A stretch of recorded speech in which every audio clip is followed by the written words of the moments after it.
Hello everyone. जैसे कि last class में हमने पावर के कॉन्सेप्ट को और केवीएल और केसीएल के बारे में हमने पढ़ा था, ठीक है ना। और साथ ही साथ हमने ये भी देखा था कि केवीएल और केसीएल कब आपके वैलिड होते हैं और कब वैलिड नहीं होते हैं। तो अब हम जो नेक्स्ट टॉपिक की बात करने वाले हैं, हमारा नेक्स्ट टॉपिक है इक्विवेलेंट रेजिस्टेंस। हम इक्विवेलेंट रेजिस्टेंस दो केस में देखेंगे कि सीरीज के जब हमारा कनेक्शन सीरीज टाइप का रहता है तो उसमें हम इक्विवेलेंट रेजिस्टेंस कैसे फाइंड आउट करेंगे और उसका फार्मूला क्या होता है, ठीक है, और उसकी कंडीशंस क्या होती है, ठीक है ना। और जब हमारा पैरेलल कनेक्शन होता है तो उस केस में हमारा इक्विवेलेंट रेजिस्टेंस का जो फार्मूला होता है वो क्या होता है और उसकी कंडीशंस क्या होती है, ठीक है। तो चलिए सबसे पहले हम शुरू करते हैं equivalent resistance in series case में। तो देखिए सीरीज केस में, सीरीज कनेक्शन की अगर बात करें हम, तो सीरीज कनेक्शन में हम देखते हैं सबसे पहले कि इक्विवेलेंट रेजिस्टेंस कैसे निकालते हैं। तो देखिए हम मान के चल रहे हैं कि हमारे पास क्या है कि तीन रजिस्टर हैं।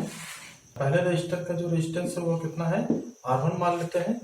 जो दूसरा रजिस्टर है उसका जो रेजिस्टेंस है वो हम कितना मान लेते हैं, R2 मान लेते हैं। ठीक इसी तरह जो तीसरा रजिस्टर है उसका रेजिस्टेंस हम मान लेते हैं कितना है, R3। देखिए इसके पहले टर्मिनल को हम ए पॉइंट्स देते हैं और इसको हम क्या करते हैं, बी। इसी तरह इसके पहले टर्मिनल को हम क्या करते हैं, सी पॉइंट्स दे देते हैं और इसको हम किससे डिनोट कर देते हैं, डी से। इसी तरह जो तीसरा रजिस्टर है उसके पहले टर्मिनल को हम किससे दिखा देते हैं, ई से दिखा देते हैं और सेकेंड वाले को हम क्या डिनोट कर देते हैं, एफ से, ठीक है। तो ये हमारे तीन रजिस्टर हैं। पहले वाले रजिस्टर का जो रेजिस्टेंस है वो कितना है, R1 है। दूसरे वाले रजिस्टर का जो रेजिस्टेंस है वो कितना है, R2 है और इसका क्या है, R3 है। अब इन तीनों रजिस्टर को हमको क्या करना है, सीरीज में कनेक्ट करना है। तो कनेक्ट करने के लिए क्या करते हैं, हम क्या कर रहे हैं कि B को इसके C पॉइंट से कनेक्ट कर दे रहे हैं, ठीक है। इसी तरह इसके D को हम क्या कर रहे हैं, E पॉइंट से कनेक्ट कर रहे हैं। तो इससे क्या हो रहा है कि एक सीरीज कनेक्शन फॉर्म हो जा रहा है, ठीक है ना। तो मीन्स आप कह सकते हैं कि कुछ इस तरह कर सकते हैं कि ये आपका R1 है और इस पॉइंट से हमारा क्या कनेक्ट हो गया, आपका इसके R2 कनेक्ट हो गया दूसरा रजिस्टर, और इसी तरह यहाँ पे क्या कनेक्ट हो गया, आपका तीसरा रजिस्टर जिसका रेजिस्टेंस कितना है, R3 है, ठीक है ना। ये तीनों रजिस्टर हमारे क्या है, इस समय सीरीज में कनेक्टेड है।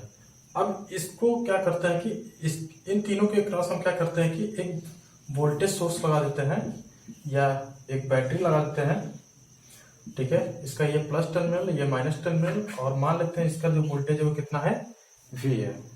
अब जैसे ही हमने इसको वोल्टेज सोर्स कनेक्ट किया इसके क्रॉस, तो इसमें क्या होगी कि एक करंट फ्लो होगी I एम्पियर की, ठीक है।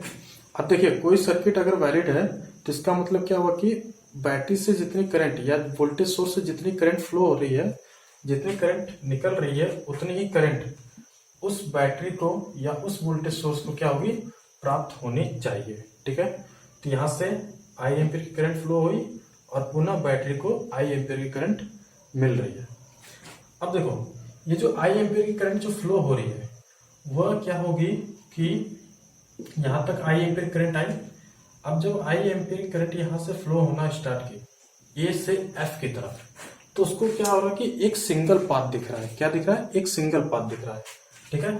इसका मतलब करंट कहीं डिवाइड नहीं हो सकती, ठीक है ना, क्योंकि एक सिंगल पाथ है। तो इसका मतलब पहले वाले रेजिस्टेंस से कितनी एम्पियर करंट फ्लो हो रही होगी, I एम्पियर की करंट फ्लो होगी, और दूसरे वाले से भी कितनी एम्पियर करंट फ्लो होगी, I एम्पियर की करंट फ्लो होगी, और तीसरे वाले से भी, तीसरा जो रेजिस्टेंस है R3 से भी हमारी कितनी करंट फ्लो होगी, I एम्पियर की ही करंट फ्लो होगी, और पुनः बैटरी को यह I एम्पियर करंट वापस मिल जाएगी, ठीक है ना। तो हम देख रहे हैं कि सीरीज कनेक्शन में जो करंट है वो तीनों रेजिस्टेंस से क्या हो रही है कि सेम फ्लो हो रही है, ठीक है ना। सब में से क्या हो रही है कि I एम्पियर की ही करंट फ्लो हो रही है, ठीक है। तो हम कह सकते हैं यहाँ से पहला पॉइंट अगर हम लिखना चाहें सीरीज कनेक्शन के लिए, तो हम कह सकते हैं कि करंट का जो फ्लो है वो तीनों रेजिस्टेंस में क्या है, सेम है, ठीक है ना। तो हम कह सकते हैं यहाँ पे कि same value of current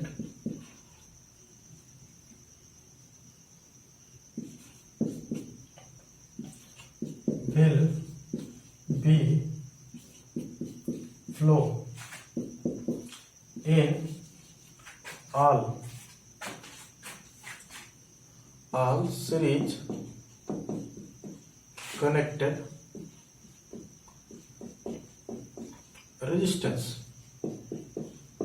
resistance कह दो या रजिस्टर बोल दो, ठीक है ना। तो सीरीज में कनेक्टेड जितने भी रेजिस्टेंस है उसमें से क्या हो रही है कि आई एम्पियर की ही करंट फ्लो हो रही है, मीन्स करंट तीनों में क्या है, सेम है, ठीक है ना। बहुत ही इंपॉर्टेंट पॉइंट है ये। तो सीरीज कनेक्शन में क्या होता है कि करंट क्या होती है, सेम होती है, ठीक है ना। अब देखो ओम्स लॉ के अकॉर्डिंग अगर बात करो तो ओम्स लॉ के अकॉर्डिंग अगर कोई रजिस्टर है जिसका रेजिस्टेंस आर है, इसमें आई एम्पियर की करंट अगर फ्लो हो रही है और इसके एक क्रॉस वोल्टेज वी है, करंट जो है वो प्लस टर्मिनल में क्या हो रही है कि इंटर करती हुई दिख रही है, ठीक है ना। ऐसा क्यों, क्योंकि यहाँ पे कौन सा कॉन्सेप्ट छुपा हुआ है, पावर एब्जॉर्ब का, ठीक है ना। क्योंकि रेजिस्टेंस जो होता है, जो रजिस्टर होता है वो किस टाइप का एलिमेंट है, पैसिव एलिमेंट है। और पैसिव एलिमेंट क्या होता है कि 100% क्या करते हैं, पावर को एब्जॉर्ब करते हैं, ठीक है ना। तो रजिस्टर के लिए हमेशा वोल्टेज की जो पोलैरिटी होगी वो कुछ इसी टाइप में होगी, ठीक है ना। करंट जो होगी वो प्लस टर्मिनल में इंटर करती हुई दिखेगी। अब अगर यहाँ पे हम बात करें ओम्स लॉ के अकॉर्डिंग, तो ओम्स लॉ के अकॉर्डिंग हमने एक फार्मूला पढ़ा था, V = I × R भी पढ़ा था, ठीक है ना। V = I × R। अब इस फार्मूले को अगर यहाँ पे देखा जाए तो जो तीनों रेजिस्टेंस है हमारे, उसमें क्या हो रही है कि सेम वैल्यू की करंट फ्लो हो रही है, मतलब सब में आई एम्पियर की ही करंट फ्लो हो रही है, लेकिन सबका रेजिस्टेंस हमने क्या लिया हुआ है कि अलग अलग लिया हुआ है, ठीक है ना, डिफरेंट है। तो इसका मतलब इस रजिस्टर के अक्रॉस जो वोल्टेज हुआ होगा वो क्या होगा, V1 होगा। वोल्टेज भी क्या होगा, अलग अलग होगा ना, क्योंकि रेजिस्टेंस क्या है, सबका अलग अलग है। यहाँ पे इसके अक्रॉस वोल्टेज क्या होगा आपका, V2 होगा, और इसके अक्रॉस वोल्टेज क्या होगा आपका, V3 होगा, ठीक है ना। प्लस इधर क्या होगा, क्योंकि करंट क्या होगी, ए से एफ की तरफ फ्लो हो रही है, तो करंट क्या होगी, हमेशा प्लस टर्मिनल में एंटर करती हुई दिखनी चाहिए। क्यों, क्योंकि ये जो तीनों रेजिस्टेंस है वो क्या कर रहे होंगे, पावर को एब्जॉर्ब कर रहे होंगे। क्लियर। तो मैं इसको थोड़ा रफ कर देता हूं। तो देखिए अब इस क्लोज लूप में हम क्या कर रहे हैं कि केवीएल को अप्लाई करते हैं। तो चलिए केवीएल अप्लाई करते हैं। केवीएल हम यहां से इस तरह चलना प्रारंभ करते हैं और ये केवीएल अप्लाई करते हैं। तो देखिए इस पॉइंट से हम क्या कर रहे हैं कि केवीएल अप्लाई करना स्टार्ट कर रहे हैं। तो यहां से हम चलना प्रारंभ कर रहे हैं, तो सबसे पहले हमें क्या दिखा, माइनस टर्मिनल दिखा, और इसका वोल्टेज कितना है, V है, तो इसको हम क्या करेंगे, -V, ठीक है। फिर यहां से हम ए से जब F की तरफ जा रहे हैं तो हमें सबसे पहले क्या दिखा, प्लस, और इसका वोल्टेज कितना है, V1, तो प्लस V1। ठीक इसी तरह हमें क्या दिखा, प्लस क्या लिख सकते हैं हमको, हम इसको क्या लिख सकते हैं, प्लस V2। ठीक इसी तरह पहला साइन प्लस V3 बराबर क्या हो गया आपका, अब 0। जब हम इसको सॉल्व करेंगे तो हमें क्या मिल जाएगा, V = V1 plus V2 plus क्या मिल जाएगा जी, V3। इसको हमने क्या किया, इक्वेशन 1 दिया, ठीक है। अब ओम्स लॉ के अकॉर्डिंग अगर यहाँ पर अगर हम ओम्स लॉ अप्लाई करें तो यहाँ पे देखेंगे कि V1 = क्या होगा, I × R1 भी होगा। V2 = इसी तरह हम क्या लिख सकते हैं, I × R2, और इसी तरह V3 = हम क्या लिख सकते हैं, I × R3। V1, V2 और V3 की वैल्यू को हम इसमें पुट कर देते हैं, तो V = क्या मिल गया आपको, I × R1 plus I × R2 plus I × क्या मिल गया जी, R3 मिल गया। सब में से हमारा क्या कॉमन है, I कॉमन है, तो हम I कॉमन कर लेते हैं, R1 प्लस R2 प्लस क्या हो गया आपका, R3 हो गया। अब देखिए क्या कर रहे हैं कि हम I को इधर ट्रांसफर कर रहे हैं, तो V क्या हो जाएगा हमारा यहाँ पे, V/I = क्या मिल गया हमें, R1 प्लस R2 प्लस क्या मिल गया जी, R3 मिल गया। इसको इक्वेशन हम क्या कर देते हैं, 2 रख देते हैं। अब देखिए कि पहले वाले सर्किट की अगर बात करें, हम इस सर्किट की बात करें तो यहाँ पे ये इस सर्किट में कितने रेजिस्टेंस लगे हुए हैं, 3 रेजिस्टेंस लगे हुए हैं। तो इन तीनों को हम एक ऐसे रेजिस्टेंस से रिप्लेस कर दें कि उस जो जो सिंगल रेजिस्टेंस है उसका जो इफेक्ट है वो इन तीनों रेजिस्टेंस के टोटल इफेक्ट क्या हो, बराबर हो। अगर हम ऐसा कर देते हैं तो वह रेजिस्टेंस क्या क्या कहलाएगा, इन तीनों का क्या कहलाएगा, इक्विवेलेंट रेजिस्टेंस कहलाएगा। ठीक है ना। तो चलिए हम रिप्लेस करते हैं एक ऐसे रेजिस्टेंस से जो वह इन तीनों रेजिस्टेंस के क्या हो, बराबर हो। तो मैं इसको रफ कर देता हूं। तो देखिए अब इन तीनों रेजिस्टेंस को हम क्या करते हैं, एक सिंगल रेजिस्टेंस से रिप्लेस करते हैं, और उस सिंगल रेजिस्टेंस का नाम क्या है हमारा, आर ई क्यू है। आर सफिक्स में ई क्यू है। ई क्यू का मतलब यहाँ पे क्या हो रहा है, इक्विवेलेंट से। ठीक है ना। और इसके क्रॉस वही बैटरी लगी हुई है जो यहाँ पे इस समय बैटरी लगी हुई है। ठीक है ना। तो ये हो गया प्लस और ये माइनस भी। अब इसमें जो करंट फ्लो हो रही होगी वो भी कितनी करंट फ्लो हो रही होगी, आई एम्पियर की ही करंट फ्लो हो रही है जो इस सर्किट में फ्लो हो रही है। जितने वैल्यू की करंट यहाँ पे फ्लो हो रही है उतनी ही वैल्यू की करंट यहाँ पे भी फ्लो होगी। ठीक है ना। क्योंकि ये जो रेजिस्टेंस है वो इन तीनों रेजिस्टेंस के इफेक्ट के क्या है, बराबर है। तो अगर यहाँ पे हम ओम्स केवीएल को अप्लाई करें तो क्या होगा, minus V plus I into R equivalent equal to क्या हो गया, 0। तो यहाँ से v equal to I into R equivalent, यहाँ से हमें क्या मिल गया, v upon I equal to क्या मिल गया जी, आर इक्विवेलेंट। इसको इक्वेशन हम क्या कर देते हैं, थर्ड देते हैं। फ्रॉम इक्वेशन 2 एंड इक्वेशन 3 तो क्या हो जाएगा, आर इक्विवेलेंट बराबर हो गया आपका R1 प्लस R2 प्लस किसके, R3 के। तो देखिए यहाँ पे हमें एक आर इक्विवेलेंट का जो फार्मूला मिला वो क्या हो रहा है कि इन तीनों रेजिस्टेंस के सम के बराबर है। तो इसका मतलब ये हुआ कि अगर सीरीज में कई रेजिस्टेंस लगे हुए हैं, मान लीजिए 4-5 लगे हुए हैं, तो जो उनका इक्विवेलेंट रेजिस्टेंस होगा उसकी जो वैल्यू होगी उन 4 या 5 जो रेजिस्टेंस जो भी लगे हुए हैं उन सबके क्या होगी, सम के बराबर होगी। ठीक है ना।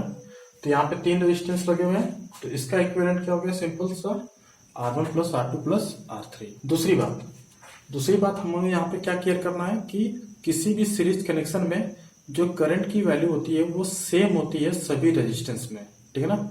और तीसरी बात जो कि बहुत ही इंपॉर्टेंट है कि एक सीरीज कनेक्शन में वोल्टेज जो होता है वो कभी भी सेम नहीं होता है। ठीक है ना। तो देखो यहाँ पे वोल्टेज हमारा क्या था, V1 था, यहाँ पे V2 था, यहाँ पे क्या था, V3 था। ठीक है ना। ऐसा क्यों, क्योंकि करंट तो सेम है सब में लेकिन रेजिस्टेंस की वैल्यू क्या है, सबकी चेंज है। ठीक है ना। इसलिए वोल्टेज क्या हो गया आपका, सभी रेजिस्टेंस पे क्या है कि अलग अलग है। पहले पे V1, दूसरे पे V2, तीसरे पे V3। अब हम बात करते हैं पैरेलल कनेक्शन की और देखते हैं कि पैरेलल कनेक्शन में हम कैसे इक्विवेलेंट रेजिस्टेंस को फाइंड आउट करते हैं। तो ठीक है, चलिए देखते हैं पैरेलल कनेक्शन के लिए। तो देखिए यहाँ पे भी हम क्या करते हैं कि 3 रजिस्टर को ही ले रहे हैं। ठीक है ना। तो ये पहला रजिस्टर जिसका रेजिस्टेंस आपको क्या हमने मान लिया कितना है, R1 है। ठीक है। इसका ये हम मान लेते हैं कि A पॉइंट और ये क्या है आपका B। इसी तरह दूसरा रजिस्टर जिसका रेजिस्टेंस हमने क्या मान लिया है कि R2 है, इसका C पॉइंट हो गया और ये मान लेते हैं हमारा क्या है D। इसी तरह एक तीसरा रजिस्टर जिसका रेजिस्टेंस कितना है, R3 है और इसका जो पॉइंट है E और इस वाले पॉइंट को हमने क्या कर लिया, F। अब इन तीनों को अगर पैरेलल में कनेक्ट करना है तो पैरेलल में कनेक्ट करने के लिए हम क्या करेंगे कि A पॉइंट को C से कनेक्ट कर देंगे और C को E से कनेक्ट कर देंगे। ठीक उसी तरह B को D से और इस D वाले पॉइंट को हम क्या कर देंगे, F से कनेक्ट कर देंगे। तो ये जो तीनों रेजिस्टेंस है इस समय किस कनेक्शन में है, पैरेलल कनेक्शन में है। ठीक है ना। तो अगर हम इसका सर्किट डायग्राम बनाए तो कैसे होगा, तो इसमें हम क्या कर रहे हैं कि एक वोल्टेज सोर्स को कनेक्ट कर दे रहे हैं। ठीक है। जिसका वोल्टेज हमारा क्या है, V है। और इस फिगर को मैं इस तरह बना देता हूं। ये आपका रेजिस्टेंस कितना हो गया, R1। इसी तरह यहाँ पे इसका रेजिस्टेंस कितना हो गया हमारा, R2। और इसी तरह ये आपका हो गया R3 कनेक्टेड है। ठीक है। यहां से बैटरी से हम मान लेते हैं कितनी एम्पीयर करंट फ्लो हो रही है, आई एम्पीयर की करंट यहाँ पे फ्लो हो रही है। तो देखो अब अगर यहाँ पे हम इसको A, इसी तरह ये आपका क्या हो गया, C हो गया और यहाँ पे E हो गया यहाँ पे क्या हो गया आपका बी डी और ये एफ। तो देखिए इस फिगर को हम एक और भी तरीके से बना सकते हैं। हमें पता है कि ई सी और ई जो पॉइंट्स हैं वो क्या है, एक सिंगल पॉइंट्स है। ऐसा क्यों? क्योंकि इनके बीच में क्या है, कोई भी एलिमेंट नहीं लगा हुआ है। तो हम ये कह सकते हैं कि ए सी और जो ई पॉइंट है वो क्या है, एक सिंगल पॉइंट है, मतलब एक ही जगह पर है। तो यानी इस फिगर को अगर हम बनाना चाहें दूसरे वे में तो कुछ इस तरीके से भी बना सकते हैं। तो देखो यहाँ पे हमने क्या कर दिया है कि ये जो सारे पॉइंट्स थे इसको हमने क्या कर दिया, एक कॉमन पॉइंट ए सी ई जो कि बराबर होगा, हम मान लेते हैं कि ये कैपिटल एक्स के बराबर है, ठीक है ना। एक सिंगल पॉइंट के नाम से शो कर दिया जिसका नाम है कैपिटल एक्स। इसी तरह नीचे ये बी डी और एफ को भी हम क्या कर सकते हैं, एक सिंगल पॉइंट से शो कर सकते हैं। क्यों? क्योंकि बी और डी के बीच में कोई भी इलेक्ट्रिकल एलिमेंट नहीं लगा हुआ है। इसी तरह डी और एफ के बीच में भी कोई एलिमेंट नहीं लगा हुआ है। तो इसका मतलब ये सारे पॉइंट क्या है, एक ही जगह पॉइंट, एक ही जगह पर, ठीक है। तो इसको हम इस तरह कनेक्ट कर सकते हैं, बी डी एफ, जिसको हम एक सिंगल पॉइंट कैपिटल वाई से डिनोट कर सकते हैं। ये आपकी बैटरी क्या हुई, कनेक्टेड है, ठीक है। बैटरी को मैंने यहाँ पे कनेक्ट कर दिया। ये इसका प्लस टर्मिनल और ये माइनस, ये वोल्टेज आपको क्या हो गया, V। ये आपका रेजिस्टेंस क्या है, R1, ये रेजिस्टेंस इसका R2 और ये रेजिस्टेंस इसका क्या है, R3। क्लियर? तो देखिए, तो यहां से बैटरी से मान लेते हैं कितनी एम्पीयर करंट फ्लो हो रही है, I एम्पीयर की करंट फ्लो हो रही है। तो I एम्पीयर करंट जब यहां तक आई तो यहाँ पे देख रहे हैं कि इस करंट को फ्लो होने के लिए तीन पाथ दिख रहे हैं। पहला एक R1 से होके जा सकता है, दूसरा R2 से भी होके जा सकता है और तीसरा क्या होके जाएगा, R3 से होते हुए जाएगा। तो मान लेते हैं कि इसमें जो करंट फ्लो हो रही है वो क्या, कौन सी करंट है, मान लेते हैं I1 करंट फ्लो हो रही है। इसी तरह इसमें जो करंट फ्लो हो रही है उसको हम मान लेते हैं कितनी, I2 फ्लो हो रही है। और इसमें जो करंट फ्लो हो रही है उसको मान लेते हैं क्या, I3 करंट फ्लो हो रही है, ठीक है। तो I1 यहाँ तक आएगा, I2 यहाँ तक आएगा, I3 यहाँ तक आएगा, ठीक है ना। तो अब ये तीनों करंट क्या हो रही है कि इस नोड पर क्या हो रही है कि मिल रही है। तो ये तीनों आपस में जब ऐड होंगी तो ये पुनः किसके बराबर हो जाएंगी, I के बराबर हो जाएंगी, ठीक है ना। क्योंकि I एम्पियर की ही करंट क्या होती है कि I1, I2 और I3 में डिवाइड हुई थी। और ये तीनों करंट जब आपस में ऐड होंगी तो किसके बराबर हो जाएगी, पुनः I एम्पियर करंट के बराबर हो जाएगी। तो नोड X पर हम क्या करते हैं कि KCL अप्लाई करते हैं, ठीक है ना। तो हम लिखते हैं यहाँ पे कि apply KCL eight node X। X का मतलब कौन सा नोड हो गया हमारा, ACE नोड पे, ठीक है ना। क्योंकि तीनों एक ही पॉइंट है तो इसलिए हमने इसको एक कॉमन पॉइंट X से डिनोट कर दिया है। तो इस नोड पर हम क्या कर रहे हैं, KCL अप्लाई कर रहे हैं। तो हमारा स्टाइल क्या है KCL अप्लाई करने का, तो हमारा स्टाइल ये है कि अगर नोड पे जो करंट आती है उसको हम किससे डिनोट करते हैं, प्लस से दिखाते हैं। तो नोड पे कौन सी करंट आ रही है, I एम्पियर करंट आ रही है, तो इसको हम प्लस I से दिखाएंगे, ठीक है। तो ये आपका I हो गया। अब जो नोड से दूर करंट जाती है उसको हम किससे दिखाते हैं, किस साइन से दिखाते हैं, माइनस साइन से दिखाते हैं। तो नोड से देखिए कौन कौन सी करंट दूर जा रही है, I1 जा रही है, I2 जा रही है और कौन सी जा रही है, I3 जा रही है। तो इसलिए हम इसको माइनस से दिखाएंगे, माइनस I1 माइनस I2 और माइनस I3 और बराबर क्या हो गया, 0। तो I बराबर कितना हो जाएगा, यहाँ से I बराबर हो जाएगा आपका I1 plus I2 plus I3, ठीक है। इसको इक्वेशन हम क्या देख देते हैं, 1। तो हम कह सकते हैं कि पैरेलल कनेक्शन में जो करंट की वैल्यू होती है सभी रेजिस्टेंस में क्या होती है, अलग अलग होती है, ठीक है ना। तो देखो इसमें I1 थी, इसमें I2 थी, इसमें क्या थी, I3 थी। तो पैरेलल कनेक्शन में करंट की वैल्यू अलग अलग होती है। लेकिन यही बात कर रहे हैं हम सीरीज कनेक्शन में। तो सीरीज कनेक्शन में क्या था कि सभी रेजिस्टेंस में करंट की वैल्यू क्या थी, सेम थी। लेकिन यहाँ पे क्या है, अलग है। तो इस बात को क्लियर करिएगा। तो इस फिगर को मैं थोड़ा मीठा रफ करता हूँ और अब बात करता हूँ मैं वोल्टेज की। तो देखिए अब हम बात करते हैं वोल्टेज की। तो वोल्टेज के लिए देखिए हमें पता है कि R1 में कितनी एम्पीयर करंट फ्लो हो रही है, I1। R2 में कितनी करंट फ्लो हो रही है, I2। और R3 में कितनी करंट फ्लो हो रही है, I3। तो देखिए ये जो रेजिस्टेंस है ये जो रजिस्टर है क्या कर रहा होगा कि पावर को एब्जॉर्ब कर रहा होगा। तो यहाँ पे वोल्टेज कितना आया होगा, मान लेते हैं कि वोल्टेज जो आया होगा वो V1 आया होगा और प्लस साइन इधर होगा क्योंकि पावर एब्जॉर्ब कर रहा है, तो यहाँ पे प्लस V1। इसी तरह मान लेते हैं कि यहाँ पे जो वोल्टेज आया होगा वो कितना आया होगा, प्लस माइनस V2। इसी तरह यहाँ पे जो वोल्टेज आया होगा वो कितना आया होगा, मान लेते हैं V3 आया होगा। तो इस छोटे वाले बॉक्स में हम क्या करते हैं कि KVL अप्लाई करते हैं। ठीक है, सबसे पहले इस छोटे वाले बॉक्स में हम क्या कर रहे हैं, KVL अप्लाई कर रहे हैं। तो KVL अप्लाई कर रहे हैं तो इस पॉइंट से हम चलना प्रारंभ कर रहे हैं। तो इस पॉइंट से चलना प्रारंभ करें तो सबसे पहले हमें क्या दिखा, माइनस का साइन दिखा, और इसका वोल्टेज कितना है, V है, तो माइनस V। फिर यहाँ से हम जब A से B की तरफ जा रहे हैं तो हमें सबसे पहले कौन सा साइन दिख रहा है, प्लस का साइन दिख रहा है, और इसका वोल्टेज कितना है, V1। तो यहाँ पे हम मान लेते हैं प्लस V1। क्लियर, बराबर क्या हो गया, हमारे क्लोज लूप खत्म हो गया, तो कितना हो गया, बराबर 0। यहाँ से हम देख रहे हैं V जो है वो V1 के बराबर हो गया। तो हम क्या, तो यहाँ से हम क्या समझ रहे हैं, तो यहाँ से हम समझ रहे हैं कि जो वोल्टेज सोर्स का जो वोल्टेज था, जो इस बैटरी का जो वोल्टेज था वो पूरा का पूरा अप्लाई हो रहा है R1 पे। ठीक है, मीन्स हम कह सकते हैं कि पैरेलल कनेक्शन में जो वोल्टेज होता है वो क्या होता है, सेम होता है। क्यों, क्योंकि अगर आप R2 के लिए भी जब फाइंड आउट करोगे तो R2 के लिए भी आप जब फाइंड आउट करोगे तो यहाँ पे V इक्वल टू V2 मिलेगा। इसी तरह जब R3 के लिए फाइंड आउट करोगे तो V इक्वल टू आपको क्या मिल जाएगा, V3 मिल जाएगा। जैसा कि मैंने V बराबर V1 जिस स्टाइल में फाइंड आउट किया है, सेम वे में V जो होगा वो V2 के बराबर भी होगा और V जो होगा वो V3 के बराबर होगा। मीन्स क्या होगा कि ये जो बैटरी का जितना वोल्टेज था ये पूरा का पूरा इस पे भी अप्लाई हो रहा है सेम, उतना ही इस पे और उतना ही R3 पे अप्लाई हो रहा है। मीन्स पैरेलल में क्या होता है कि वोल्टेज क्या होता है, सेम होता है सभी रेजिस्टेंस पे। ठीक है ना, तो यहाँ पे भी वोल्टेज आपको V दिख रहा है, यहाँ पे भी V दिख रहा है और यहाँ पर भी V दिख रहा है। ठीक है ना, तो इसको मैं रफ कर देता हूँ। तो हमने क्या देखा, हमने देखा कि V1 जो है वो V के बराबर है और V1 की वैल्यू को हम क्या लिख सकते थे, I1 इंटू R1। क्या लिख सकते थे, I1 इंटू R1 भी लिख सकते थे।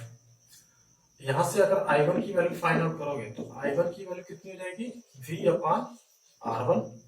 क्लियर, इसी तरह I2 की वैल्यू जब फाइंड आउट करोगे तो V अपान क्या हो जाएगा, R2 हो जाएगा। सेम वे में I3 की वैल्यू कितनी हो जाएगी, V अपान R3 हो जाएगी। क्लियर, तो I1, I2 और I3 की वैल्यू को हम कहाँ पुट करते रहे, इक्वेशन 1 में। ठीक है, तो मैं इस फिगर को रफ करता हूं। तो देखिए फ्रॉम इक्वेशन 1 से, तो फ्रॉम इक्वेशन 1 से हम क्या कर रहे हैं कि I इक्वल टू क्या लिख सकते हैं, I इक्वल टू, इसको मैं उधर ही लिख देता हूँ। तो फ्रॉम इक्वेशन 1 से I इक्वल टू हम क्या लिख सकते हैं, I1 की वैल्यू यहाँ से पुट करेंगे तो कितना आ जाएगा, V अपान R1 प्लस I2 की वैल्यू पुट करेंगे तो कितना आ जाएगा, V अपान R2 प्लस V अपान क्या दी, R3। देख रहे हैं कि सब में से क्या कॉमन हो रहा है, V कॉमन हो रहा है, तो हमने V कॉमन कर लिया तो ये हो गया 1 upon R1 plus 1 upon R2 plus 1 अपान क्या दी, R3। इस V को हम क्या कर रहे हैं, इस साइड ट्रांसफर कर रहे हैं, तो कितना हो गया, I upon V equal to 1 upon R1 plus 1 upon R2 plus 1 upon R3। ये इक्वेशन बन गया हमारा सेकेंड, ये इक्वेशन हमारा बन गया सेकेंड। तो इसको रब करते हैं हम। तो देखिए अब फिर यहाँ पे हम क्या कर रहे हैं, कंसीडर कर रहे हैं कि ये हमारे पास एक ऐसा रेजिस्टेंस है जिसका इफेक्ट जो है तीनों रेजिस्टेंस के कॉम्बिनेशन के इफेक्ट के क्या है, बराबर है, और उस रेजिस्टेंस को हम क्या कर बोल रहे हैं, इक्विवेलेंट रेजिस्टेंस बोल रहे हैं। ठीक है ना, तो सर्किट हमारा क्या बन जाएगा, तो सर्किट हमारा कुछ इस तरह बन जाएगा। इसमें जो वोल्टेज सोर्स या जो बैटरी लगी हुई वही वाली बैटरी लगी हुई है जो पहले फिगर में थी, तो इसका वोल्टेज हमारा क्या है, V, और ये हमारा रेजिस्टेंस क्या है, R इक्विवेलेंट। वह रेजिस्टेंस है जो तीनों रेजिस्टेंस के कॉम्बिनेशन के इफेक्ट के क्या है, बराबर है। तो इसमें भी करंट कितनी फ्लो होगी, I ही करंट फ्लो होगी। तो अब इसमें आप KVL जब अप्लाई करेंगे तो minus V plus I into R equivalent equal to क्या दी, 0। तो V इक्वल टू क्या आ गया आपका, I इंटू R इक्विवेलेंट। ठीक है, तो V अपान I या, हाँ, तो V upon I equal to में क्या मिल गया, R इक्विवेलेंट। तो यहां से हम कह सकते हैं कि आई अपॉन वी इक्वल टू क्या मिल जाएगा हमारा, 1 अपॉन आर इक्विवेलेंट भी मिल जाएगा। ठीक है, तो इसको इक्वेशन हम क्या बनाते हैं, थर्ड बना लेते हैं। इसको इक्वेशन हम थर्ड बना लेते हैं। अब देखते हैं फ्रॉम इक्वेशन 2 एंड थर्ड से। तो देखिए फ्रॉम इक्वेशन 2 एंड थर्ड से यहाँ पर हम लिखते हैं from equation 2 and equation third. ठीक है, तो देखिए आई अपॉन वी इक्वल टू कितना है, 1 upon R1 plus 1 upon R2 plus 1 upon R3, और यहाँ पे भी आई अपॉन वी इक्वल टू क्या है, 1 अपॉन आर इक्विवेलेंट। तो हम नहीं कह सकते हैं कि 1 अपॉन आर इक्विवेलेंट बराबर होगा 1 upon R1 plus 1 upon R2 plus 1 upon R3 के। तो ये हो गया हमारा फार्मूला, हो गया आर इक्विवेलेंट का फार्मूला, हो गया पैरेलल कनेक्शन के लिए। ठीक है ना, तो पैरेलल कनेक्शन में भी हमें 3 पॉइंट्स का केयर करना है। ठीक है, तो पहला पॉइंट हमारा क्या है, आर इक्विवेलेंट का फार्मूला। सेकंड पॉइंट हमारा क्या है, सेकंड पॉइंट ये है कि पैरेलल कनेक्शन में करंट की वैल्यू क्या होती है प्रत्येक रेजिस्टेंस में, यानी सभी रेजिस्टेंस में क्या होती है, अलग अलग होती है, मतलब यहाँ पे करंट की वैल्यू सेम नहीं होती है। ठीक है, और थर्ड पॉइंट जो कि बहुत ही इंपॉर्टेंट है, थर्ड पॉइंट ये है कि पैरेलल कनेक्शन में वोल्टेज की जो वैल्यू होती है वो क्या होती है, सेम होती है। ठीक है ना, प्रत्येक रेजिस्टेंस पे जितने भी रेजिस्टेंस अगर पैरेलल में लगे हुए सब पे क्या होगा, वोल्टेज आपका क्या होगा, सेम होगा। ठीक है ना, तो सीरीज और पैरेलल में क्या डिफरेंस है, सीरीज पैरेलल में ये डिफरेंस है, पहला तो उनके फॉर्मूले का डिफरेंस है। दूसरा डिफरेंस क्या है कि वहां पे करंट क्या था कि सभी ब्रांच में क्या था, सेम था, लेकिन यहाँ पे क्या सेम है, यहाँ पे वोल्टेज सेम है।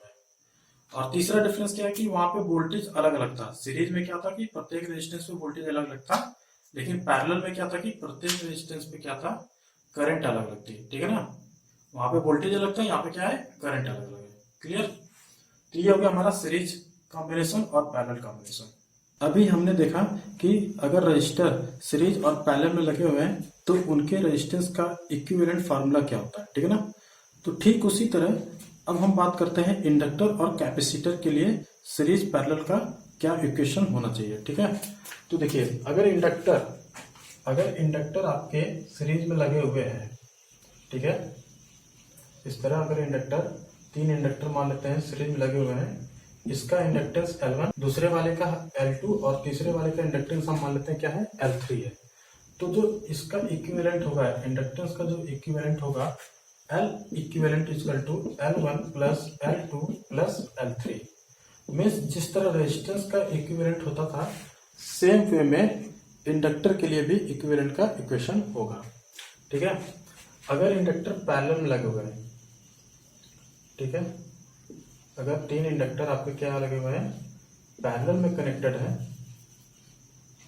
तो इनका जो फार्मूला होगा, इसका L1 मान लेते हैं, इसका L2 और इसका L3, तो यहाँ पे इक्विवेलेंट जो होगा, L इक्विवेलेंट का जो इक्वेशन होगा वो कुछ इस तरह होगा, 1 upon L equivalent equal to 1 upon L1 plus 1 upon L2 plus 1 upon L3।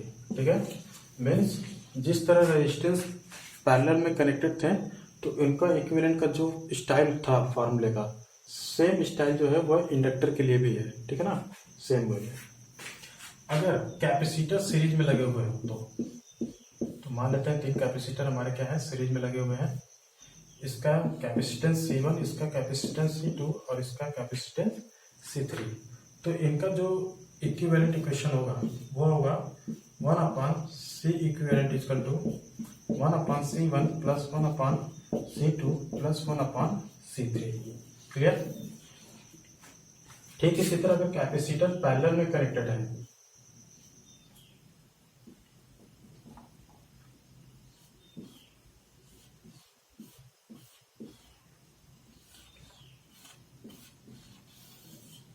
ये C1 C2 और ये आपका क्या होगा, C3, तो इनका इक्विवेलेंट जो होगा C equivalent equal to C1 plus C2 plus C3। ठीक है, तो ये हो गया। तो आप क्या देख रहे हो कि इंडक्टर का जो इक्विवेलेंट का फॉर्मूला है वो सेम स्टाइल है जिस तरह रजिस्टर के लिए आप निकालते थे। ठीक है ना, तो रजिस्टर का जो स्टाइल था सेम इंडक्टर के लिए भी सेम वही स्टाइल है, लेकिन कैपेसिटर के लिए क्या है कि थोड़ा सा अपोजिट है। ठीक है ना, तो देखो क्या है कि रजिस्टर के लिए क्या था कि R1 प्लस R2 था, किसमें था, सीरीज में था। लेकिन कैपेसिटर की जब बात करोगे तो यहाँ पे जब पैरेलल में होंगे कैपेसिटर, तो उसका जो इक्विवेलेंट होगा वो C1 plus C2 plus C3 के बराबर होगा।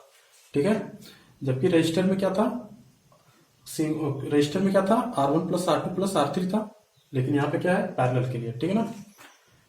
ठीक उसी तरह अगर कैपेसिटर सीरीज में लगे हुए हैं तो उसके जो इक्विवेलेंट का जो फार्मूला होगा 1/C equivalent is to 1/C1 plus 1/C2 plus 1/C3। और ये कैसा स्टाइल है, जिस तरह रजिस्टर आपका क्या था, पैरेलल में था, तो वहां पे जो इक्विवेलेंट का फार्मूला मिलता था रेजिस्टेंस का, वो क्या था, 1/R equivalent is to 1/R1 plus 1/R2 plus 1/R3। ठीक है, तो यहाँ पे मैं रजिस्टर के लिए भी लिख देता हूँ, रेजिस्टेंस का भी लिख देता हूँ। तो सीरीज के लिए अगर रेजिस्टेंस का जो फार्मूला था वहां पे यहाँ क्या हुआ, 1/R1 plus 1/R2 plus 1 R equivalent equal to क्या हो जाएगा, R1 plus R2 plus R3। और इसी तरह रजिस्टर के लिए अगर यहाँ पे लिखोगे तो रजिस्टर के लिए आपको पता ही है, जगह नहीं है, तो क्या हो जाएगा आपका 1/R equivalent equal to 1/R1 plus 1/R2 plus 1/R3। ठीक है, जिसको हमने पहले ही लिख रखा हुआ है। क्लियर। तो ये हो गया हमारा रजिस्टर, इंडक्टर और कैपेसिटर के सीरीज और पैरेलल कॉम्बिनेशन के लिए इक्विवेलेंट का फॉर्मूला। ठीक है, ओके, थैंक यू।